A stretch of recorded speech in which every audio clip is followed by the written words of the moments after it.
नमस्कार दोस्तों, आप सभी का स्वागत है आपके अपने YouTube चैनल जी के बाई व्यू आंसर पे। आज काफ़ी दिनों बाद क्लास ले पाया हूं। थोड़ी भाई हाथ में दिक्कत होने के कारण क्लास कंटिन्यू नहीं कर पा रहा था। अभी भी 1-2 दिन का समय और लगेगा। जब भी आऊँगा YouTube पर फेस के साथ इस बार मैराथन क्लास लेके आऊँगा। जी हाँ, कोशिश रहेगी संडे को मैराथन क्लास हो जाए।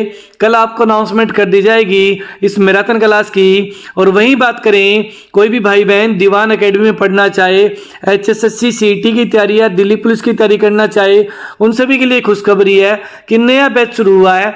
आप 1 नहीं 2 नहीं 4 दिन डेमो फ्री लगाइए, फिर एडमिशन लीजिए। जी बिल्कुल, चलते हैं आज के पहले क्वेश्चन की ओर। क्वेश्चन नंबर 1 आपके सामने स्क्रीन पे आया हुआ है। क्वेश्चन नंबर 1 में क्या पूछा जा रहा है कि विश्व औषधि वन जो लगभग 53,000 एकड़ में फैला हुआ है, हरियाणा के किस हिल में स्थित है? तो जी हरियाणा के तो ये मोरनी हिल्स में स्थित रहेगा, है ना। मोरनी का रह पूरा आएगा, कोई बात नहीं, तो मोरनी में स्थित रहेगा। वही आपसे पूछा जाए कि बताइए जंगली मुर्गे हरियाणा में कहाँ पाए जाते हैं? क्या पूछा जाए? जंगली मुर्गे, है ना, जंगली मुर्गे। तो जंगली मुर्गे का आंसर भी आप क्या देंगे? अपने पंचकूला आंसर देंगे। कई कहेंगे मास्टर जी पंचकूला क्यों दें, हम तो लाल गर्दन के जंगली मुर्गे यमुनानगर कलेसर देखा है हमने। बिल्कुल जी, क्वेश्चन आया हुआ एग्जाम में, ध्यान में रहे। सर्वाधिक जंगली मुर्गे आपसे पूछा जाए तो आप यमुनानगर नहीं होकर पंचकूला आंसर देंगे। जब आपसे पूछा जाए लाल गर्दन के जंगली मुर्गे, जब विशेषता दे दे, लाल गर्दन के जंगली मुर्गे दे देना, जो विशेषता दे दे मुर्गों की, तो आप यमुनानगर करना। खाली अगर मुर्गे ज्यादा पूछे जाएं तो आप आंसर क्या देंगे? पंचकूला। अगर आपको लाल गर्दन के मुर्गे दे दें तो आंसर क्या हो जाएगा? यमुनानगर, है ना। आपसे पूछा जाए मॉनिटर छिपकली बताइए तो आंसर क्या दे देंगे आप? कलेसर यमुनानगर, है ना। भौंकने वाले हिरण बताइए, कलेसर यमुनानगर। सारस पक्षी बताइए, सुल्तानपुर गुरुग्राम। मैं आपको जानकारी के लिए बता देता हूँ, आज की क्लास में 150 से ज्यादा क्वेश्चन होने वाले हैं। जी बिल्कुल, जैसे इस क्वेश्चन के दौरान हमने पढ़ी कितनी सारी बातें, 3-4 क्वेश्चन पढ़ ली है ना। इसी तरह से नंबर ऑफ क्वेश्चन जो है वो आज 50 है ना। लेकिन जो आसपास के कुल कैलकुलेट करेंगे तो 150 से ज्यादा मिलेंगे। जी बिल्कुल, चलिए क्वेश्चन नंबर 2 को देखिए। लाल पसीना उपन्यास हरियाणा में किसके द्वारा लिखा गया है? तो देखिए हरियाणा में लाल पसीना उपन्यास, लाल पसीना, ठीक है, तो लाल पसीना अपना सही आंसर क्या आएगा भाई? अभिमन्यु अनंत। देखिए जब बात करें महाभारत के युद्ध की तो पसीना आ गया था लाल, और लाल पसीना किसको आया था भाई? अभिमन्यु अनंत को लाल पसीना आया था, ठीक है। तो राइट आंसर क्या हो जाएगा? अभिमन्यु अनंत का लाल पसीना। वही मैं बात कर लूं कि बताइए जरा रमेश चंद्र जैन का क्या है? मेहंदी रचे हाथ, मेहंदी रचे हाथ उपन्यास किसका है? रमेश चंद्र जैन का है। क्लियर, बहुत सारे उपन्यास है जो बार बार पेपर में आते रहते हैं। जैसे आपसे पूछा जाए कि कृष्ण मधोस का उपन्यास कौन सा है? कृष्ण मधोस का, ठीक है, अंधा सफर। अंधा सफर किसका है? कृष्ण मधोस का है। क्लियर, गांव की ओर, गांव की ओर, गांव की ओर बताओ, मधुकांत का है। गांव की ओर जाते हैं तो मधुर मधुर आवाज आती है, मधुकांत का गांव की ओर है, ठीक है भाई, है ना। तो बहुत सारे इस तरह के क्वेश्चन मिलेंगे आपको। जैसे लाल पसीना आया है, ठीक है, इसी तरह से लाल धूप आ जाए पेपर में, क्या आ जाए जी? लाल धूप आ जाए, है ना। पेपर में क्या आ गई आपकी? लाल धूप आ गई। ये तो लाल पसीना है, आंसर दे दिया अभिमन्यु अनंत आपा ने। लाल धूप, तो लाल धूप का आंसर क्या करेंगे? अमृत मैदान या मैदान, ठीक है, अमृत मैदान, मैदान हो जाएगा मैदान की जगह अमृत मैदान, खाली मैदान, अमृत मैदान। देखिए लाल धूप, जब धूप के बारे में जिक्र है, पसीना क्या है? लाल पसीना, तो पसीना आया था अभिमन्यु के भी, जब चक्कर में डाल लिया था। जब धूप की बात करें, धूप आती है तो हम सर्दियों में कहाँ जाते हैं यार? मैदान में चलते हैं, थोड़ा खुले में चलते हैं ना, धूप ले लें। जी बिल्कुल, तो अपना इस तरह से याद कीजिए। अगले पे आइए, क्या कह रहा है क्वेश्चन? 2023 के गणतंत्र दिवस समारोह हेतु हरियाणा की झांकी का केंद्रीय भाव था। तो देखिए एक बात मैं स्पष्ट कर देता हूं आपको कि ये जो इस तरह के लेवल के क्वेश्चन आते हैं गणतंत्र दिवस के ही पूछे जाते हैं, क्योंकि स्वतंत्र दिवस आता है ना जो अपना, तो उसमें तो देखो शहीदों को ही समर्पित होता है सब कुछ, लेकिन गणतंत्र दिवस पे क्या एक झांकी प्रस्तुत की जाती है। वैसे स्वतंत्र दिवस पे भी की जाती है, लेकिन गणतंत्र दिवस पे ही हरियाणा में कोई ना कोई एक विशेष झांकी होती है, कहने का मतलब गणतंत्र दिवस पर। तो अगर बात कर ली जाए 2023 के वर्ष की, तो अंतर्राष्ट्रीय गीता महोत्सव ये वर्ष 2023 का आपका क्या है, झांकी था गणतंत्र दिवस पर। वही मैं बात कर लूँ अब 2024 की, कलर चेंज करके कर लेते हैं भाई 2024 की। तो 2024 में मेरा परिवार मेरी पहचान है ना, मेरा परिवार और बात करें मेरी पहचान, ये गणतंत्र दिवस 2024 पे था भाई, आपका झांकी थी, ठीक है, विशेष झांकी थी, याद रहे, मोस्ट इंपोर्टेंट क्वेश्चन है, वेरी वेरी इंपोर्टेंट क्वेश्चन है। और अभी आपको इससे ज्यादा कुछ नहीं करना, ये 23-24 के दो हो गए ना, गीता महोत्सव आपका 23 में था और 24 में आपका क्या हो जाएगा, मेरा परिवार मेरी पहचान, ठीक है। तो ये था। अगर बात की जाए आगे की, तो आगे के जब गणतंत्र दिवस आएगा है ना 2025 का, उसका करना है। अब बात आ गई जी कि जो तिरंगा झंडा फहराया जाता है उसके बारे में क्या सीन रहता है। उसके बारे में सीन ये रहता है, लास्ट टाइम के 2 याद करने होते हैं। जैसे मान लीजिए अभी अपना 26 जनवरी आएगा, तो 26 जनवरी को जो जहाँ से तिरंगा झंडा फहराए जाएंगे, एक तो वो याद करना है आगामी एग्जाम के लिए, और एक पिछला 15 अगस्त का, ठीक है, ये 2 कर लीजिए। उनमें भी किस किस के करने होते हैं, उनमें भी गवर्नर का मेन सबसे इंपॉर्टेंट, सीएम का इंपॉर्टेंट, ठीक है, और इसके अलावा अगर कोई करना पड़ जाए तो स्पीकर का, ठीक है, फिर स्पीकर का, है ना, या और भी करना पड़ जाए तो भाई अपना शिक्षा मंत्री का, किसका, एजुकेशन मिनिस्टर का। वैसे तो बहुत सारे क्या 14 मिनिस्टर है भाई, सीएम सहित, है ना। तो आपको इनका मेनली रूप से याद करना है, खास तौर पे 2 का याद रहे, सीएम का और गवर्नर का। चलिए नेक्स्ट पे आ जाइए।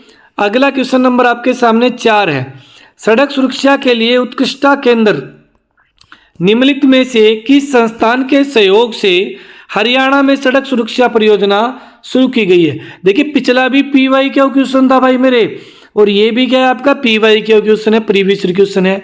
अगर बात की जाए सड़क सुरक्षा के लिए उत्कृष्टता केंद्र निम्नलिखित में से किस संस्थान के सहयोग से हरियाणा में सड़क सुरक्षा परियोजना शुरू की गई है, तो ये की गई है जी IIT मद्रास से, है ना। IIT मद्रास आपका क्या रहेगा, राइट आंसर रहेगा। क्लियर जी। अगर बात की जाए हरियाणा, अगर बात करें हम परिवार परिवहन योजना, हरियाणा परिवार परिवहन योजना भी आप जानते होंगे, जिसमें हैप्पी कार्ड बनाए जा रहे हैं, 1000 किलोमीटर तक की मुफ्त यात्रा रहेगी। चलिए क्वेश्चन नंबर नेक्स्ट पे आ जाते हैं। हरियाणा की किस नृत्य शैली का नाम एक आभूषण के नाम पे पड़ा है, तो एक आभूषण के नाम पे पड़ा है।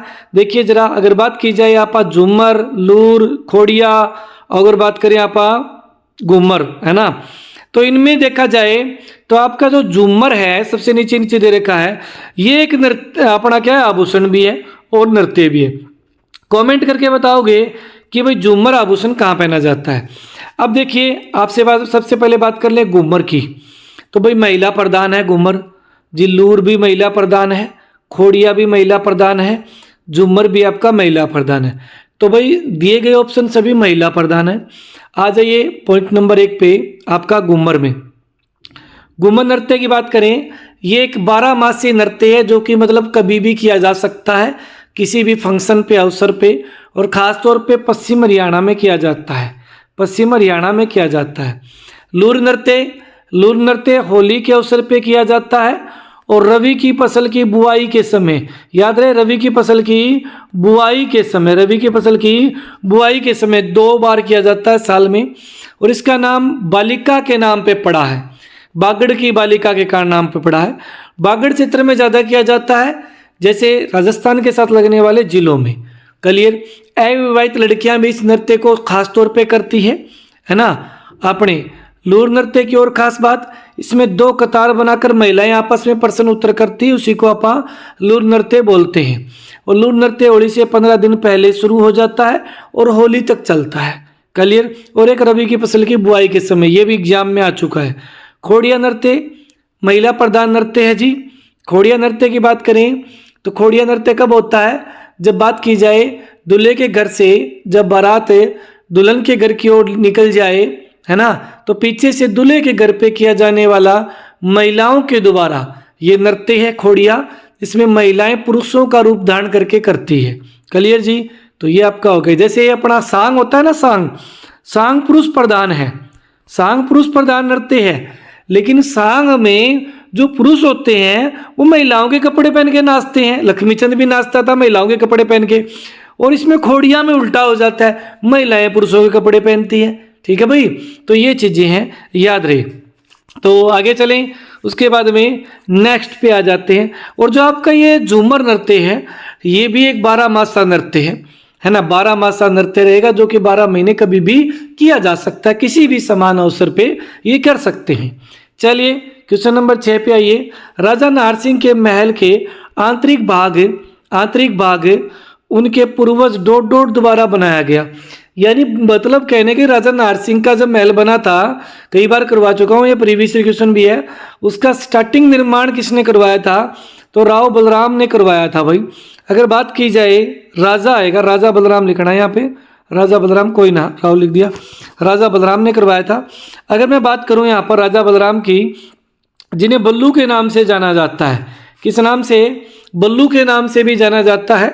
ठीक है, यानी राजा नाहर सिंह के पूर्वज था बल्लू, तो बल्लू ने बनवाया था, इसीलिए इसे यानी बल्लभगढ़ का नाम भी कहते हैं, बल्लू के कारण पड़ा था, बल्लू यानी बलराम के कारण पड़ा था। ठीक है जी, तो याद रहे ये अपने बलराम आएगा या बल्लू आएगा लिखा हुआ एक ही बात है। राजा नाहर सिंह ने इस निर्माण का कार्य पूरा करवाया, बाद में ये महल बन गया भाई। आज इस महल में 1996 से कंटिन्यू सांस्कृतिक महोत्सव सेलिब्रेट किया जाता है। सांस्कृतिक अगर बात की जाए महोत्सव की 1996 से कंटिन्यू राजा नाहर सिंह पैलेस में लगता है, याद रहे। और ये आपका बल्लभगढ़ फरीदाबाद में, बल्लभगढ़ का आज नया नाम बलरामगढ़ कर दिया गया है। क्लियर जी? बिल्कुल, अब तो समझ में आ गया होगा।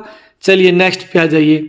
अगला क्वेश्चन बात करें हम नेक्स्ट पे, निम्न में से अगर पूछा जाए जाटों का संस्थापक, क्योंकि जाट थे भाई, बलराम भी, अगर बात करें बल्लू भी, तो गोकुला जाट जाटों का संस्थापक था। कौन सा भाई? गोकुला जाट। और गोकुला जाट की बात की जाए तो गोकुला जाट बात है 1669 की, फरीदाबाद में औरंगजेब से लड़ता लड़ता शहीद हुआ था। कौन? गोकुला जाट। नेक्स्ट क्वेश्चन को पढ़िए। निम्न में से कौन सा जिला राजस्थान के साथ सीमा साझा नहीं करता है? राजस्थान से भिवानी लगता है, महेंद्रगढ़ लगता है, रेवाड़ी लगता है, चरखी दादरी नहीं लगता। चरखी दादरी तो किसी से नहीं लगता जी। रोहतक भी किसी से नहीं लगता जी। तो अपने याद रहे कि दादरी और रोहतक ये भाई किसी से दोस्ती नहीं करते हैं, बिल्कुल नो। अगर बात की जाए झज्जर की और बात की जाए गुरुग्राम की, ये किसी भी स्टेट से दोस्ती नहीं करते, नो, किसी भी स्टेट से दोस्ती नहीं है, यूटी से करते हैं। ये बोले केजरीवाल हमें अच्छा लगते हैं। कौन बोले? झज्जर वाले और गुड़गांव वाले। क्या बोले? केजरीवाल तो ठीक है, दिल्ली से लग रहे हैं, मतलब मेरा समझाने का मतलब कि ये दोनों दिल्ली से तो लगते हैं, यूटी से, लेकिन स्टेट से फिर भी नहीं लगते। क्लियर है? ये बात दिमाग में गढ़ लेना, याद कर लेना मोस्ट इंपॉर्टेंट है। चलें आगे, नेक्स्ट पे आ जाइए। अगला क्वेश्चन है, शोभा सागर हरियाणा में एक झील है, सरोवर है, वो कहाँ पे है? और शोभा सागर सरोवर है ये भाई राष्ट्रीय धरोहर सूची में भी शामिल है। और सबसे ज़्यादा स्मारक अगर बात करें राष्ट्रीय धरोहर में तो आपके भाई नारनौल में ही है, और ये भी कहाँ है? आपका नारनौल में है। ठीक है, शोभा सागर नारनौल की बात की जाए तो बहुत सारे यहाँ पर आपको स्मारक देखने को मिलेंगे। जैसे चोर गुबंद है आपका, चोर गुबंद को साहूकार गुबंद भी कहा जाता है। क्या कहा जाता है? साहूकार गुबंद भी कहते हैं, है ना। जल महल है आपका, वो भी यहाँ पे है। सबसे ज्यादा बावड़ी यहाँ पे है, कहाँ पे? अपने यहाँ पे। चामुंडा देवी मंदिर है, वो भी कहाँ है? आपका नारनौल में है। तो नारनौल में बहुत सारी चीजें बनी हुई है भाई। ठीक है, याद रहे नारनौल के बारे में मोस्ट इंपोर्टेंट क्वेश्चन बार बार मिलता है क्वेश्चन यहाँ पे। नारनौल का प्राचीन नाम क्या है जी? नर राष्ट्र या नंदीग्राम, ये नारनौल का प्राचीन नाम है। नारनौल है कहाँ जी? नारनौल आपका महेंद्रगढ़ में। चलो ये भी मान लिया, लेकिन महेंद्रगढ़ में कौन सी साइड? भाई महेंद्रगढ़ में नारनौल आपका यहाँ पड़ता है।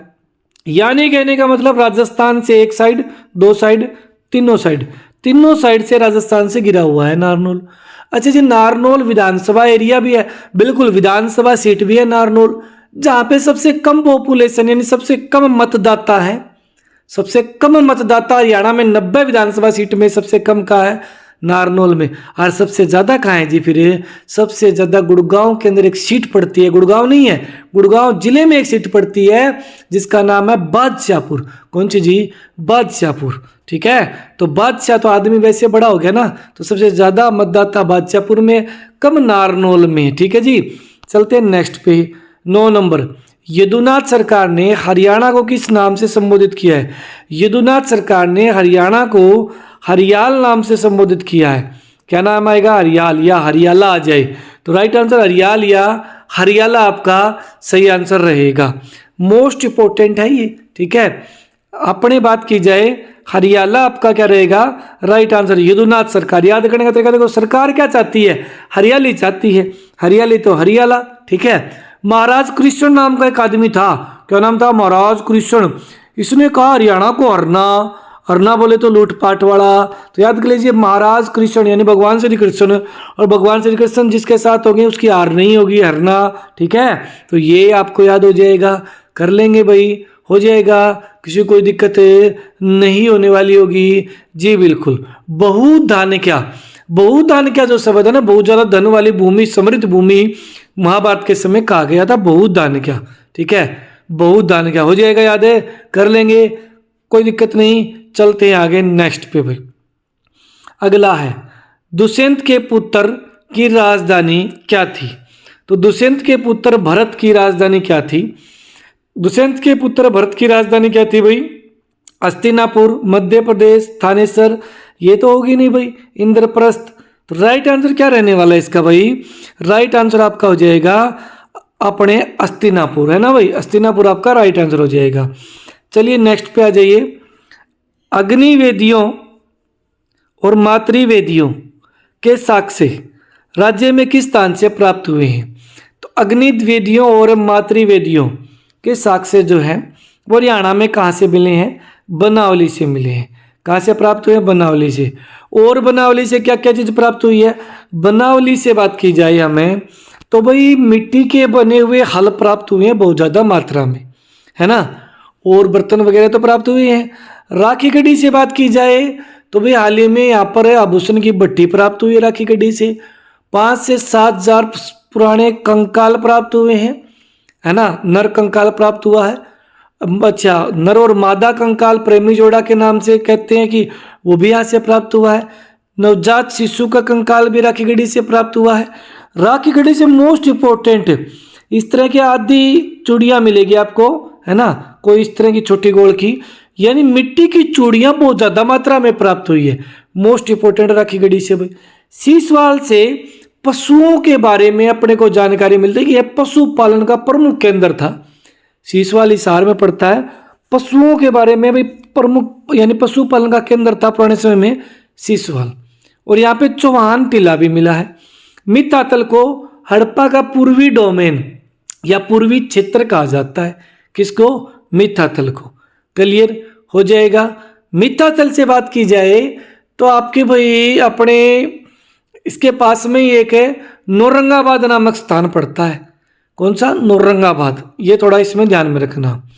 चलिए, मितातल भिवानी में हो गया, बनावली फतेहाबाद में हो गया, राखी गढ़ी हिसार में, सीसवाल हिसार में। नेक्स्ट क्वेश्चन, हरियाणा में कितने जिले लवणीय भूमिग्रस्त है? अब देखिए, लवणीय ग्रस्त भूमि की बात करें तो हरियाणा में कितनी प्रतिशत भूमि लवणीय व क्षारीय ग्रस्त है? आंसर माना गया 32%। पेपर में आया था भाई मेरे, 32% भूमि लवणीय व क्षारीय ग्रस्त है। तो 32% भूमि है तो कोई ना कोई जिले की कहीं ना कहीं टुकड़ा मिल जाएगा। तो क्वेश्चन नंबर 12 है जो आपका, हरियाणा के कितने जिले लवणीय ग्रस्त रहेंगे?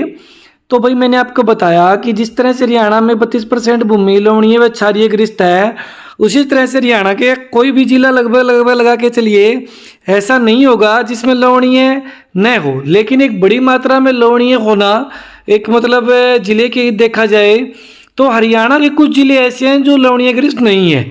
जिनमें कौन कौन से शामिल है जी? महेंद्रगढ़ शामिल है आपका, बिल्कुल, भिवानी शामिल है आपका, दादरी शामिल है आपका, 3 हो गए भाई। उसके अलावा अगर और बात करूं मैं, आपका रेवाड़ी जिला शामिल है, आपका नूंह जिला मेवात शामिल है, 2 2 4 1 5, और एक आप लगा सकते हैं हिसार जिला। ये लवणीय ग्रस्त नहीं है, कुछ एरिया हो बात अलग है, बाकी हरियाणा के कोई भी जिला उठा लो लवणीय ग्रस्त आपको मिलेगा, है ना। तो 16 जिले आप आंसर कह सकते हैं, क्योंकि ये आपके 17 18 19 20 21 22 है ना, तो 16 आपका क्या रहेगा, राइट आंसर रहेगा। और टोटल अगर लवणीय और क्षारीय ग्रस्त भूमि पूछी जाए 32%, ठीक है जी। चलिए नेक्स्ट पे आ जाइए। एग्जाम में क्वेश्चन आए कि गुड़गांव नहर का निर्माण कौन सी पंचवर्षीय योजना के तहत पूरा किया गया। तो गुड़गांव नहर का निर्माण जी 1970 में हुआ था। अभी आपके दिमाग विवेक पे डिपेंड करना चाहिए कि 70 में जब बात करें गुड़गांव नहर बनी थी, पंचवर्षीय योजना कौन सी थी भाई। अगर बात करूं मैं 1951 से 56 पहली पंचवर्षीय योजना, 56 से 61 दूसरी, 61 से आप 66 तीसरी, 66 से चौथी 71, तो चौथी आएगा, चौथी ऑप्शन में नहीं है, इनमें से कोई नहीं। चलिए नेक्स्ट क्वेश्चन को देखिए। राज्य की एकमात्र सौ प्रवाहित नदी, इसमें सौ प्रवाहित की जगह करेंगे सदा प्रवाहित नदी, ठीक है। या बात करेंगे आप कि भाई 12 मासा नदी, 12 मासा नदी, और इस तरह कोई क्वेश्चन नहीं बनता है तो 12 मासा नदी बनता है, या सदा प्रवाहित यानी सदा बहने वाली नदी, ठीक है। तो सदा बहने वाली नदी आपकी कौन सी है, यमुना नदी सदा बहने वाली नदी रहेगी। यमुना ना होता तो सोम कर सकते थे, राइट आंसर आपका ए रहेगा। चलिए नेक्स्ट क्वेश्चन को देखिए। नेस्ले कंपनी उद्योग हरियाणा के किस जिले में स्थापित है। तो भाई ये जो अपना उद्योग है ये अपना रोहतक जिले में स्थित रहेगा, जिसमें क्या है कि भाई अपने जो ये पौष्टिक आहार वगैरह बनाए जाते हैं वो सारे ये कंपनी बनाती है, ठीक है। बच्चों के लिए दूध हो गया, बिस्कुट हो गया, सारी बहुत सारी चीज़ें कंपनी बनाती है। तो ये आपका कहाँ रहेगा, रोहतक में रहेगा, ठीक है। क्लियर। रोहतक में और बड़े उद्योग में आपको क्या आंसर प्रश्न आ सकता है, एशियन पेंट उद्योग कहाँ पे है। तो एशियन पेंट उद्योग भी आपका रोहतक में है। एशिया की सबसे बड़ी कपड़ों की सोरी मार्केट कहाँ पे है, तो वो भी अपनी सोरी मार्केट है रोहतक में है। चलिए नेक्स्ट क्वेश्चन को देखिए। अगला क्वेश्चन है, अरावली पर्वत का प्रवेश द्वार हरियाणा में किसे कहा जाता है। अगर भारत में अरावली का प्रवेश द्वार बात करी जाए तो भारत में अरावली का प्रवेश द्वार दिल्ली को कहा जाता है ना। भारत का प्रवेश द्वार ये तो एक अलग क्वेश्चन है, मुंबई बंदरगाह, मुंबई पोर्ट आएगा, ठीक है। अपने gateway of India Mumbai port, वो बात अलग है। लेकिन वही बात की जाए अरावली पर्वतमाला का भारत में प्रवेश द्वार दिल्ली है, और अरावली पर्वतमाला का हरियाणा में प्रवेश द्वार है वो गुरुग्राम है, क्योंकि अरावली को कहा गया है कि दिल्ली से चली थी और फिर अपने गुरुग्राम में बढ़ती गई नीचे मेवात में, टुकड़ों में, भिवानी में, फिर राजस्थान में, फिर और नीचे गई गुजरात में। इस तरह से ये फैली हुई है। हमारा दिमाग हमेशा कहते हैं गुजरात से दिल्ली, आप गुजरात से दिल्ली नहीं, अगर सही रूप से देखा जाए ना दिल्ली से गुजरात आएगा इसका आंसर। तो हरियाणा में आपका प्रवेश द्वार गुरुग्राम। देखो अरावली का प्रवेश द्वार हरियाणा में गुरुग्राम है। सीधा पूछा जाए हरियाणा का प्रवेश द्वार किसे कहते हैं, हरियाणा का प्रवेश द्वार बहादुरगढ़ को कहते हैं। लेकिन हरियाणा में अरावली का प्रवेश द्वार किसे कहते हैं, बताओ। अरावली बहादुरगढ़ में है क्या, नहीं है। तो अपने आप उत्तर गलत नहीं हो गया भाई, बिल्कुल राइट आंसर आपका गुरुग्राम रहेगा। चलिए नेक्स्ट क्वेश्चन को देखिए। किस संग्रहालय में तमिलनाडु और केरल के कलाकारों के हाथ से निर्मित विशिष्ट मूर्तियां रखी गई है। तो भाई ऐसा कौन सा, अगर बात करें हरियाणा में संग्रहालय जिसमें क्या है, तमिलनाडु, ठीक है, और केरल, इन दो राज्यों की क्या हाथ से बनी हुई जो अपने निर्मित मूर्तियां हैं वो रखी गई है। तो आपका राइट आंसर क्या हो जाएगा, झज्जर संग्रहालय। जानकारी लगाओ, झज्जर संग्रहालय हरियाणा का सबसे प्राचीन संग्रहालय है जो कि 59 में बना था। और झज्जर संग्रहालय की स्थापना है वो ओमानंद सरस्वती के द्वारा की गई है। ओमानंद सरस्वती के द्वारा की गई है। सबसे बड़ा और सबसे पुराना संग्रहालय आपका झज्जर संग्रहालय है। जयंती देवी पुरातात्विक संग्रहालय आपका जींद में है, ठीक है भाई। सरस्वती संग्रहालय या आपको उर्वशी संग्रहालय आता, उर्वशी संग्रहालय यहाँ लिखना, उर्वशी संग्रहालय। उर्वशी संग्रहालय आपका है वो भाई आपका गुरुग्राम में है। वार हीरोज मेमोरियल संग्रहालय, वार रोज मेमोरियल संग्रहालय आपका अम्बाड़ा में बना है, ठीक है, बिल्कुल। एक पानीपत संग्रहालय अलग पड़ता है। चलिए नेक्स्ट पे आइए। रोहतक के भोर गांव में मिले एक अभिलेख में हरियाणा को किस नाम से संबोधित किया गया है? तो भी रोहतक के भोर गांव में एक अभिलेख मिला है, कहते हैं ये बलवन के समय का अभिलेख बताया जाता है। इसमें अपने हरियाणा के बारे में क्या शब्द लिखा मिला है? हरियंक शब्द, अभिरियाणा क्या है, अभिरायण शब्द, या मध्य प्रदेश, या हरिनायक शब्द। तो इसमें हरियंक शब्द आपको देखने को मिलता है। कौन सा? हरियंक शब्द आपको बोहर गांव रोहतक में एक अभिलेख के अनुसार देखने को मिलता है। ये पूछा जाए किसके समय का बताया जाता है? ये बलबन के समय का आपको बताया जाता है। क्लियर जी। नेक्स्ट पे आइए 19 नंबर पे। हरियाणा के किस जिले में बाजरे की सबसे अधिक पैदावार होती है? तो बाजरे की पैदावार तो जी बाजरा, मोटा अनाज भिवानी, भारत में मध्य प्रदेश। तो भाई भारत में मध्य प्रदेश, हरियाणा में पूछा जाए भिवानी देखिए ऑप्शन में है, नहीं है जी भिवानी। तो मोटा अनाज, फिर भिवानी के बाद मोटे अनाज में महेंद्रगढ़ है। मोटा अनाज क्या होता है? मोटे अनाज में जौ, बाजरा, ठीक है भाई, जौ बाजरा, ये मोटे अनाज में चना, ये सारे भाई भारत में तो मध्य प्रदेश में, हरियाणा में, भिवानी में होते हैं। अगर ऑप्शन में ना दे तो आप महेंद्रगढ़ कर सकते हैं, ठीक है, जिस तरह से इस क्वेश्चन में नहीं दे रखा। चलिए नेक्स्ट पे आइए 20 नंबर पे। गुरु गोविंद सिंह जब युद्ध के लिए जा रहे थे तो रास्ते समय में कहाँ रुके थे? भाई बात है जी 1688 की, ठीक है। 1699 में तो खालसा पद की स्थापना हुई थी ना, 1688 की बात है। एक बागानी लड़ाई के लिए जा रहे थे, बागानी लड़ाई के लिए कौन? 10वें गुरु श्री गोविंद सिंह जी जा रहे थे। तो वो पंचकुला में नाडा साहिब गुरुद्वारे में रुके थे। तो जाते समय पंचकुला नाडा साहिब, और वापिस आते समय तो आपको आंसर क्या देना है? यमुनानगर के कपाल मोचन गुरुद्वारे में, ठीक है, कपाल मोचन गुरुद्वारा यमुनानगर। वो आते समय, ये जाते टाइम रहेगा, आपको एग्जाम में यूं कहीं पूछा गया है। चलिए नेक्स्ट क्वेश्चन पे आ जाइए। मार्ले मिंटो सुधार 1909 के विरोध में शिव शंभू का चिट्ठा किनके द्वारा लिखा गया? तो भाई शिव शंभू का चिट्ठा तो आपने पढ़ा होगा। शिव शंभू का चिट्ठा बाल मुकुंद गुप्त के द्वारा लिखा गया। बीबी के नाम चिट्ठी भी पूछा जाए तो भी बाल मुकुंद गुप्त के द्वारा है ना। भारत प्रताप पूछा जाए, बाल मुकुंद के गुप्त के द्वारा है। भारत मित्र पूछा जाए, वो भी इन्हीं के द्वारा है। कोहिनूर समाचार पूछा जाए, वो भी इन्हीं के द्वारा है, ठीक है। क्लियर जी, हो जाएगा, किसी कोई दिक्कत नहीं होगी। बाल मुकुंद गुप्त कहाँ के रहने वाले थे? गुडियानी, और गुडियानी कहाँ पड़ता है आपका? रेवाड़ी में। क्लियर जी। चलते हैं नेक्स्ट पर। अगला क्वेश्चन, हरियाणा में प्रथम कागज कारखाना कब और कहाँ खुला था? हरियाणा में प्रथम कागज का कारखाना है जी, वो आपका कब और कहाँ खुला था? तो प्रथम कागज का कारखाना आपका सन 1929 में खुला था, और ये कागज का कारखाना आपके हरियाणा के यमुनानगर जिले में खुला था जी। और हरियाणा की पहली पेपर मिल भी आ जाए, क्या आ जाए जी? फर्स्ट पेपर मिल। तो हरियाणा की पहले पेपर मिल है, वो भी यमुनानगर में सन 1933 में ओपन हुई थी, ठीक है। लेकिन याद रहे, कागज का अगर बात करें प्रथम कारखाना आपको दे दिया ऑप्शन में, तो ये ठीक है। अगर ये ऑप्शन ना देता तो आपको 1945 भी करना पड़ सकता है। क्या करना पड़ सकता है?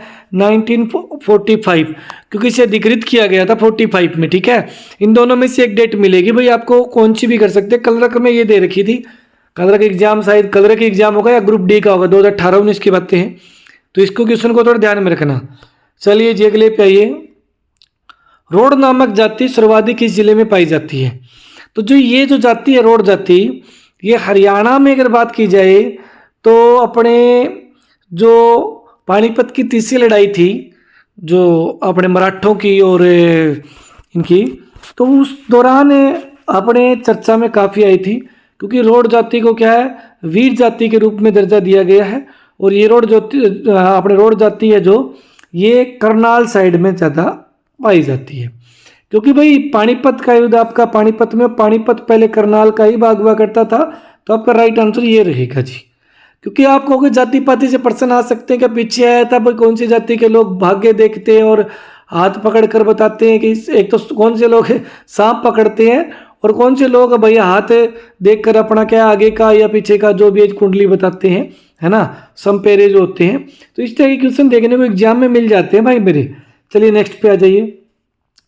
राज्य में महिला सरपंचों को सशक्तिकरण योगदान के लिए प्रथम पुरस्कार मिला है।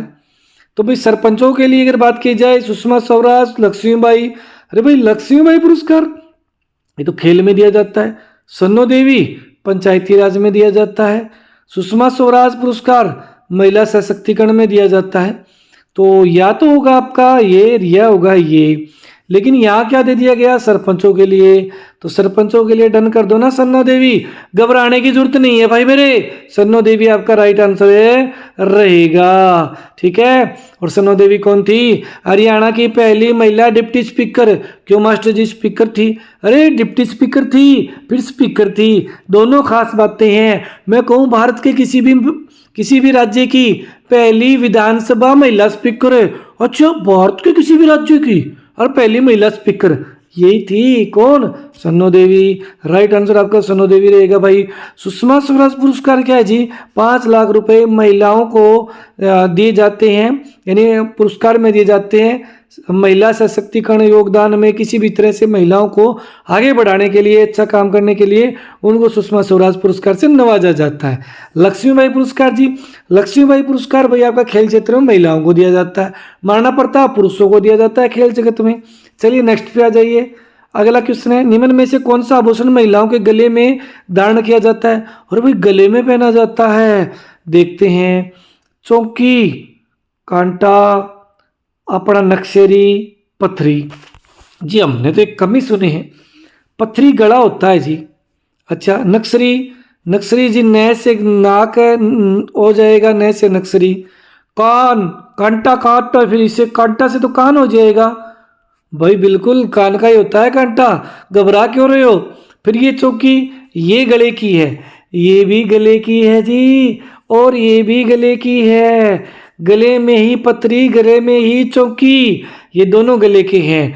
कांटा कान, का से कान, का से कांटा, न से नाक, ना से नकेसर। ठीक है, नकेसर, ये आपका राइट आंसर रहेगा। याद कर लीजिए, आपका आभूषण आता एक आपका छाछ आभूषण। ठीक है, कौन सा? छाछ आभूषण। ठीक है, छाछ आभूषण यानी छज्जे से छाछ बना है, जो कि महिलाएं क्या है माथे पे पहनती है।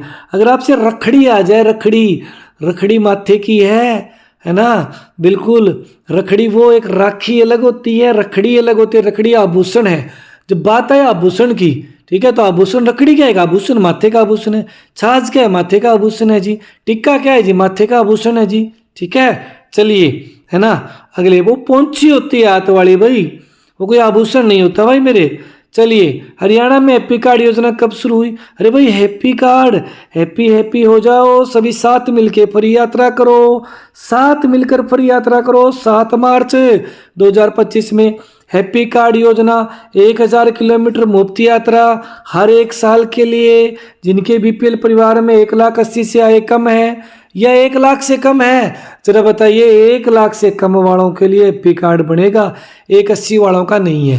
एक बार जरा कमेंट करके ये बताना कौन कौन इस बात से श्योर है कि भाई 1 लाख से कम वाले होंगे या 1,80,000 से कम वाले होंगे, है ना। मेरे हिसाब से तो 1 लाख से कम वालों का हैप्पी कार्ड बनता है, बिल्कुल। और ये कौन सी योजना के तहत बनता है? हैप्पी कार्ड मेरा परिवार परिवहन योजना, है ना, मेरा परिवार परिवहन योजना, ऐसे करके ये अपनी योजना है। चलिए नेक्स्ट पे आइए भाई। अगला क्वेश्चन आपका 27 नंबर, पेरिस ओलंपिक में कांस्य पदक जीतने वाली हॉकी टीम में हरियाणा के खिलाड़ियों की संख्या कितनी थी? तो भाई 11 खिलाड़ी हॉकी टीम में थे, उनमें से 3 हरियाणा के जवान थे भाई, 3 हरियाणा के जवान थे हॉकी टीम में। ठीक है, हो जाएगा याद है। पेरिस ओलंपिक 2024 में हॉकी के 3 अपने हरियाणा के थे भाई। ठीक है, 3 हरियाणा के, एक संजय था, एक आपका भाई अपने शायद सुमित करके, 2 सोनीपत से थे ना, संजय हिसार से, 2 आपके सोनीपत से थे, एक सुमित करके, ऐसे करके 2 नाम और है भाई। आप थोड़ा देख लेना, चेक कर लेना भाई 3 खिलाड़ियों के नाम। ठीक है, एक संजय सिंह थे और 2 और हैं जो कि सोनीपत के ही हैं। ठीक है, सोनीपत के ही हैं, उनका थोड़ा नाम आप एक बार देख लेना। शायद एक अभिषेक, एक नैण है, कैसे करके है। चलो मैं इसमें आगे आपको बताऊंगा। ये मेरे पास फोटो भी पड़ी है, मैं दिखा दे, मेरे पास फोटो भी है भाई, जिनको भी हाल ही में पुरस्कार मिला है। इसमें एक अभिषेक नैन है, डी बिल्कुल अभिषेक नैन है। और एक आपका हॉकी में संजय मलिक है, ठीक है। और एक हॉकी में और बच गए भाई, वो और आप देख लेना। इनमें से हॉकी के 2 खिलाड़ियों को सम्मानित किया गया है, संजय मलिक को और अभिषेक नैन को, ठीक है। एक खिलाड़ी और रहेगा जिनको ये पुरस्कार मिलेंगे, अर्जुन अवार्ड दिए गए इनको भाई, ठीक है भाई, अर्जुन अवार्ड। तो देख लेना आप थोड़ा, एक खिलाड़ी और बच गया भाई मेरे। चलिए नेक्स्ट क्वेश्चन को देखिए। पेरिस ओलंपिक 2024 में कांस्य पदक जीतने वाले अमन शेरावत है भाई, अमन शेरावत किस वर्ग भार में खेले थे? तो पहली बात, अमन शेरावत ने जीता कांस्य पदक। अमन शेरावत कहाँ के रहने वाले हैं जी? झज्जर जिले के रहने वाले हैं, क्लियर। अच्छा, अमन शेरावत की बात करें कितने किलोग्राम भार में? 57 किलोग्राम भार में, क्लियर जी। और अमन शेरावत को हाल ही में कौन सा पुरस्कार दिया गया है? अर्जुन अवार्ड दिया गया है, कांस्य पदक विजेता 57 किलोग्राम भार में, ठीक है। तो खेल कौन सा हो गया? कुश्ती, ठीक है। कई लोगों के दिमाग में ये भी निकल जाता है, बाहर पूछ रहे कुश्ती में पूछेंगे, ये मुक्केबाजी में पूछते हैं बाहर, है ना। तो ये भाई आपका क्या है? कुश्ती। चलिए नेक्स्ट पे आ जाइए भाई। अगला क्वेश्चन, पलवल जिला, ये हो गया ना भाई, ठीक है। पलवल जिला कौन से मंडल के अंतर्गत आता है? अब पलवल जिला मंडल पूछ लिया गया, अब मंडल तो याद करने पड़ेंगे भाई। पलवल, ये पलवल है, मान के लीजिए, फीलिंग लीजिए आप। पलवल कहाँ है? ये पलवल है जी। पलवल के ऊपर क्या है? फरीदाबाद। पलवल के नीचे क्या है? नू मेवात। पलवल के और ऊपर क्या है? यहाँ गुरुग्राम। पलवल के इधर नू की साइड में क्या है? रेवाड़ी। और आगे क्या है? महेंद्रगढ़। यही है ना भाई। तो आप सोचिए, ये 3 से एक मंडल बनता है। फरीदाबाद मंडल में फरीदाबाद, पलवल और मेवात आते हैं। और महेंद्रगढ़, गुरुग्राम में गुरुग्राम, रेवाड़ी, महेंद्रगढ़ ही आते हैं। तो पलवल पूछा, पलवल किस में आएगा? फरीदाबाद मंडल में आएगा। राइट आंसर आपका क्या हो जाएगा इसका? राइट आंसर आपका इसका डी हो जाएगा, ठीक है भाई। चलिए नेक्स्ट पे आ जाइए। भगत पूर्णिमल का मेला हरियाणा में कहाँ लगता है?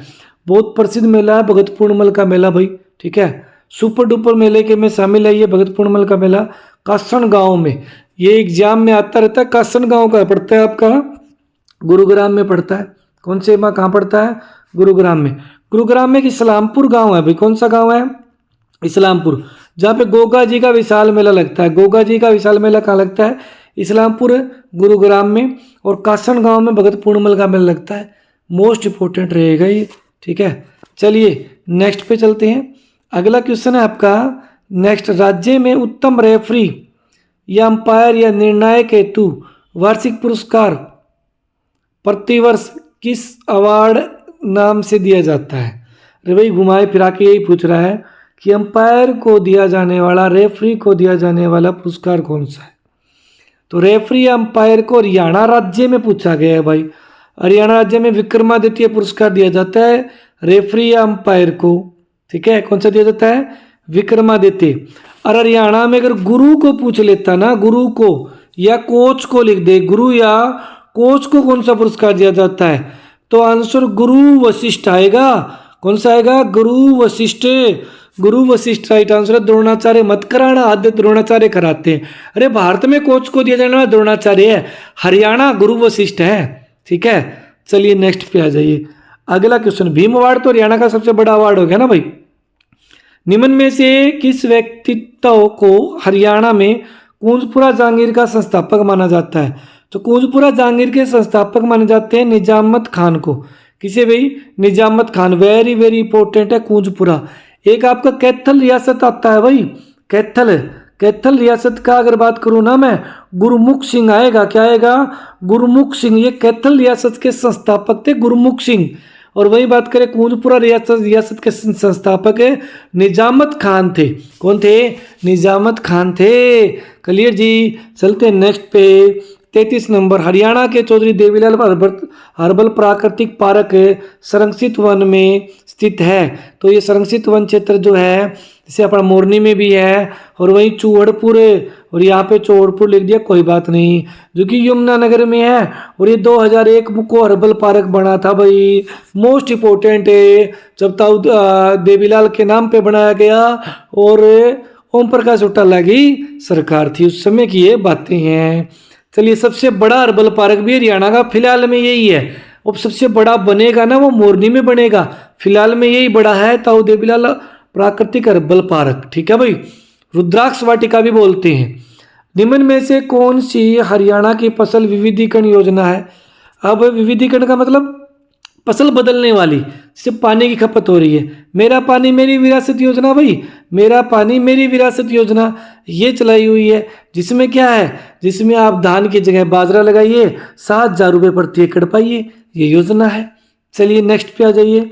अगला क्वेश्चन, निम्न में से कौन सा हरियाणा का सबसे पुराना नागरिक हवाई अड्डा है? ये एग्जाम में आया था, पीवाई के क्वेश्चन है, पीवाई के है, कौन सा नागरिक हवाई अड्डा है? थोड़ी जानकारी दे देता हूं आपको एक बार। देखो दोस्तों, मैंने आपको बीच में डिस्टर्ब नहीं करा बिल्कुल भी, अब आपको जानकारी देता हूँ। डिवाइन स्टडी ऐप पर जो भी जुड़ना चाहे वो भाई अपने जुड़ सकता है, भाई बहन हो, HSSC CT की तैयारी कर सकता है 2025 की। लाइव रिकॉर्डेड दोनों प्रकार की सुविधाएं अवेलेबल है बैच के अंदर। नया बैच आपका भी शुरू हुआ है, डेमो आप फ्री है वहाँ लगाइए। अगर आपको मन लग रहा है कि हमें तो दीवान एकेडमी में ऑफलाइन आना है, तो भाई हमारी एकेडमी जो कोचिंग सेंटर है वो ऋषि नगर हिसार में रहेगा, फ़ोन नंबर आपको दे रखे हैं, वहाँ भी 3-4 दिन डेमो लगाए क्लास लगा सकते हैं। जो हाल ही में बैच चल रहा है लाइव नॉन स्टॉप हरियाणा नाम से चल रहा है, जिसमें लाइव क्लास होती है, बाद में रिकॉर्डेड में भी देख सकते हैं। ये बैच आपका ऑनलाइन अवेलेबल है भाई मेरे, किसी को कोई कूपन कोड वगैरह की सहायता चाहिए तो नीचे कॉल कर सकता है। और वही बात करूँ, ये अपनी नई सोच किताब है जीके की, जिसमें क्या है आपको 1400 प्रीवियस ईयर क्वेश्चन देखने को मिलेंगे, ओल्ड टॉपिक वाइज इसमें MCQ मिलेंगे, और इसमें आर्थिक रिपोर्ट मिल जाएगी, नए सांसद मिल जाएंगे, और प्रीवियस ईयर क्वेश्चन 1400 मिल जाएंगे। ये बुक मार्केट में आप जाके कहीं भी फोटो दिखा दो आपको बुक मिल जाएगी। और एक अपनी करंट अफेयर की जो कि नॉन स्टॉप हरियाणा नाम से ये ले सकते हैं, इसमें जो चीज़ अपडेट हुई है वो आपको यूट्यूब पे करा दी जाएगी, नवंबर 2024 तक का जिसमें डाटा है। चलिए अब चलते हैं अपने अगले क्वेश्चन की ओर। देखिए जी नेक्स्ट क्वेश्चन, निम्न में से हरियाणा का सबसे पुराना नागरिक हवाई अड्डा कौन सा है? अब आप कहोगे जी अम्बाड़ा, यहाँ पे नागरिक हवाई अड्डा पूछा है, क्या नागरिक हवाई अड्डा है अम्बाड़ा? नहीं है। अम्बाड़ा तो भाई सबसे पुराना हवाई अड्डा पूछते तो अम्बाड़ा कर सकते थे, सबसे पुरानी हवाई पट्टी लैंडिंग पट्टी पूछते तो भी आप अम्बाड़ा कर सकते थे, क्योंकि अम्बाड़ा एयरपोर्ट है ना जो आपका, वो 1919 में बना था। अम्बाड़ा एयरपोर्ट को 1938 में स्थायी किया गया, 48 में यहाँ पे लैंडिंग एक पट्टी बनाई गई। लेकिन नागरिक तो नहीं है ये। नागरिक हवाई अड्डा कौन सा आपका? हिसार नागरिक हवाई अड्डा सबसे पुराना है। हिसार हवाई अड्डे की बात करें ना तो इसका निर्माण जो है वो आपका भाई 1965 में शुरू हो गया, 63 के नियर बाई शुरू हो गया था भाई। और वही बात करें, एक मिनट भाई मेरे क्या क्लिक हो गया भाई, सॉरी दोस्तों, ये मतलब क्लिक हो गया, नहीं से घूम गया पूरा का पूरा, रोटेट हो गया। तो हिसार इसका राइट आंसर हो जाएगा भाई। 1963-64 में इसका निर्माण शुरू हुआ और 1967 में जाकर कहीं ना कहीं इसका निर्माण पूरा हुआ, ठीक है। यानी आप बोल सकते हैं कि इसका निर्माण है वो आपका 1963 टू 67 तक हुआ, ठीक है। और 1970 में पहली बार इसमें नागरिक सुविधाएं खोली गई थी नागरिकों के लिए। तो ये आपका 70 या राइट आंसर हिसार हो जाएगा जी, ठीक है, बिल्कुल। नेक्स्ट क्वेश्चन है, हरियाणा में प्राण वायु देवता स्कीम जो है वो क्या है? तो इसमें क्या है भाई, प्राण वायु देवता में इसमें आपके क्या है, 75 वर्ष से अधिक आयु के वर्ष के जो अपने साल पुराने जो पेड़ पौधे हैं उनकी सुरक्षा करने पर प्रति महीने 2750 रुपये दिए जाते हैं। कितने दिए जाते हैं? 2750 रुपये प्रति महीने दिए जाते हैं। और वही बुढ़ापा पेंशन जो अभी है फिलहाल है, बुढ़ापा पेंशन हरियाणा में 3250 रुपये हो गई है, लेकिन इसमें अभी भी इतनी ही है, ठीक है। चलिए नेक्स्ट पे आ जाइए। सर छोटूराम निवास जो है उनका किस नाम से है? तो छोटूराम का निवास है वो प्रेम निवास या नीली कोठी दोनों के नाम से जाना जाता है। राइट आंसर आपका ए और सी दोनों हो जाएगा, जो कि रोहतक में है। और वही बात करें छोटूराम जी की तो 24 नवंबर 1881 को इनका जन्म गड्डी सांपला में हुआ था और गड्डी सांपला का नाम छोटूराम नगर कर दिया गया है। अब गड्डी सांपला अलग है, खेड़ी सांपला अलग है, ठीक है, दोनों में फर्क है भाई। गड्डी सांपला गाँव है एक, और जो अगर बात करूँ मैं गड्डी सांपला के अलावा खेड़ी सांपला है वो आपकी नगर पालिका है, दोनों में फर्क रहेगा भाई, ठीक है। तो गड्डी सांपला गांव का नाम बदलकर छोटूराम नगरी कर दिया गया है। चलिए नेक्स्ट क्वेश्चन पे आ जाइए। और ये किसने बनवाया था? ये बनवाया था आपका जो है छाजूराम ने। चलिए नेक्स्ट को देखिए, कौन सा पार्क हरियाणा के यमुनानगर जिले में स्थित है? तो यमुनानगर में देखते हैं भाई, यमुनानगर बताइए, हिरण पार्क यमुनानगर में है ना जी, हिसार में है। सुल्तानपुर ये आपका गुरुग्राम में है जी। अच्छा, हाथी पुनर्वास पार्क, जी बिल्कुल यमुनानगर में है। बिंडावास झज्जर में है, तो राइट आंसर क्या रहेगा? हाथी। ये कहाँ रहेगा? झज्जर में बिंडावास। सुल्तानपुर गुरुग्राम में। हिरण आपका कहाँ रहेगा? हिरण आपका हिसार में। 70-71 में बना था सुल्तानपुर, आपका 1991 में से दर्जा दिया गया था। वही बात करें बिंडावास की, बिंडावास आपका सन 86 में बन गया था आपका वन्य जीव अभ्यारण्य। हाथी पुनर्वास पार्क बनाया गया है, ये आपका यमुनानगर में अपने ताजेवाला बांध है ना, जो त्रिकुंड बांध नाम से जाना जाता है आज के टाइम में, उसी के समीप बनाया हुआ है। चलिए नेक्स्ट पे चलिए। 39 नंबर क्वेश्चन। भाई अगर वीडियो अच्छी लग रही है ना, तो मैं कहीं नहीं बोलता, आपको बार बार लाइक करो। पहले सबसे पहले लाइक ठोको सबसे पहले, और उसके बाद में जिसने सब्सक्राइब नहीं किया तो चैनल को सब्सक्राइब कर ले। ये आपका अपना यूट्यूब चैनल है जी। चलिए, किस हरियाणवी को हरियाणवी संगीत की रागनी और सांग की विद्या हेतु सूर्य हार की उपाधि दी गई है? सूर्य हार या सूर्य कवि की उपाधि पंडित लक्ष्मीचंद को दी गई है। इन्हें संगीत की मीरा भी कहते हैं। क्या कहते हैं जी? संगीत की मीरा। दादा के नाम से भी जाना जाता है, दादा लक्ष्मी, है ना, बिल्कुल लक्ष्मीचंद पंडित थे, तो दादा तो पंडित वैसे कहते हैं, सूर्य कवि कहते हैं, ठीक है। लेकिन पेपर में आए संगीत मार्तंड, संगीत मार्तंड की उपाधि किसे दी गई है? वैसे मार्तंड शब्द है ना, जो ये भी सूर्य का प्रायवाच्य, लेकिन संगीत मार्तंड है वो पंडित जसराज को दी गई है जी। पंडित जसराज, याद रहे, मोस्ट इंपोर्टेंट, थोड़ा सा घुमा फिरा के आपको अलग अलग मिलेगा। और सवर सम्राट की उपाधि किसे दी गई है? सवर सम्राट, सवर सम्राट की उपाधि उदय भानु हंस को दी गई है। ये सवर सम्राट की उपाधि है। चलिए नेक्स्ट पे आ जाइए। 40 नंबर। मराठा शासक तात्या टोपे ने हरियाणा के किस स्थान पर एक किला बनाया था? तो एक तात्या टोपे नाम का व्यक्ति आया था जिसने महेंद्रगढ़ में किला बनाया था। फिर महेंद्रगढ़ में एक राजा आया नरेंद्र नाम का। क्या नाम था जी? नरेंद्र। और नरेंद्र ने अपने बेटे महेंद्र के नाम पर इस किले का नाम रख दिया, महेंद्रगढ़ कर दिया। तो भाई एग्जाम में महेंद्रगढ़ का नाम पड़ा महेंद्र के कारण। महेंद्रगढ़ का नाम रखने वाला या महेंद्रगढ़ की स्थापना करने वाला कौन था? राजा नरेंद्र। 1861-62 की बातें हैं। अगर पूछा जाए कि महेंद्रगढ़ का किला किसने बनाया, तो भाई किला बनाया तात्या टोपे ने। स्टार्टिंग में तात्या टोपे ने किला बनाया था जिसे कानोड़ का किला नाम जाना गया। फिर बाद में इसे महेंद्रगढ़ का किला कहने लग गए, तो महेंद्रगढ़ का किला बाद में कहने लग गए। चाहे महेंद्रगढ़ का किला हो चाहे कानोड़ का किला हो, किला बनाने वाला तो तात्या टोपे ही है। नाम बदलने का काम किया नरेंद्र ने, खाली अपने बेटे के नाम बदला था। चलिए नेक्स्ट को देखिए। हरियाणा में नबछोर नामक समाचार पत्र कहाँ से प्रकाशित होता है? सायकालीन समाचार पत्र रहेगा, इवनिंग में आने वाला नबछोर, और ये हिसार से प्रकाशित होता है जी। याद रहे, मोस्ट इंपोर्टेंट क्वेश्चन है, ठीक है, बिल्कुल कई बार एग्जाम में आया है। जैसे कोहिनूर समाचार पत्र कहाँ से प्रकाशित हुआ था? तो भाई कोहिनूर समाचार पत्र कहाँ से प्रकाशित हुआ था? लाहौर से प्रकाशित हुआ था। जैसे पूछा जाए कि पंडित नेकीराम का संदेश समाचार पत्र भी वहीं से प्रकाशित हुआ था, ठीक है भाई। अच्छा, दैनिक हरिभूमि समाचार पत्र जो है आपका किसका? कैप्टन अभिमन्यु का, रोहतक से प्रकाशित हुआ था। ये समाचार पत्र जो प्रकाशित हुए याद रखना भाई। बाल मुकुंद गुप्त ने जो समाचार पत्र अन्य जो निकाले वो गुरुग्राम से निकाले थे, कोहिनूर आपका अपने लाहौर से निकाला था। ये थोड़े से यूनिक क्वेश्चन है, जो इनको अच्छे से कर लीजिए, कवर कर लीजिए, बहुत इंपॉर्टेंट है। चलिए नेक्स्ट पे आ जाइए। अगला question, all India radio Rohtak में सबसे पुराना स्टेशन है? बिल्कुल जी, NH 9 पे पड़ेगा। इसकी स्थापना 8 मई 1976 को हुई थी। उसके बाद में 1976 के बाद 1991 में कुरुक्षेत्र में आकाशवाणी केंद्र लगा, सेकंड था ये। 1999 में तीसरा आकाशवाणी केंद्र लगा हिसार में। 3 आकाशवाणी केंद्र थे, 3 ही आज आकाशवाणी केंद्र है। एक दूरदर्शन केंद्र जो कि 2002 में अपना हिसार में स्थापित हुआ था, वो आज हिसार में नहीं होकर 2024 में वो चला गया आपका कहाँ पर है? दूरदर्शन केंद्र 15 जनवरी 2024 को चंडीगढ़ में स्थानांतरित कर दिया गया। 43 नंबर। 1955 में चंडीगढ़ का जो उच्च न्यायालय बनाया गया, चंडीगढ़ में स्थापित की गई। बात करें पंजाब उच्च न्यायालय की, वो किसके मार्गदर्शन पे हुआ? देखिए, जो रूपरेखा काम करना का जो तरीका था, जवाहरलाल नेहरू चाहते थे, जवाहरलाल नेहरू के सपनों का शहर था चंडीगढ़, तो वो बात अलग है, जवाहरलाल नेहरू प्रधानमंत्री थे, लेकिन मार्गदर्शन जो था ना वो किसका था? वो था अपने भाई ऑप्शन नंबर 1 है, जस्टिस ए एन भंडारी।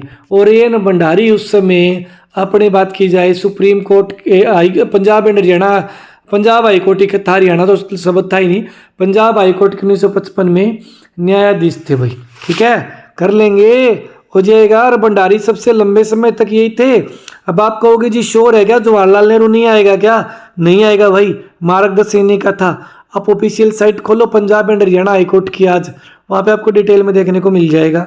ठीक है, चलिए नेक्स्ट पे आ जाइए। अगला क्वेश्चन, कौन सी हरियाणवी बोली खड़ी बोली से मिलती जुलती है? तो खड़ी बोली से मिलती जुलती मेवाती, बागड़ी, अहिरवाटी या खादर। तो खादर कोई बोली नहीं है, इसको काट दीजिए।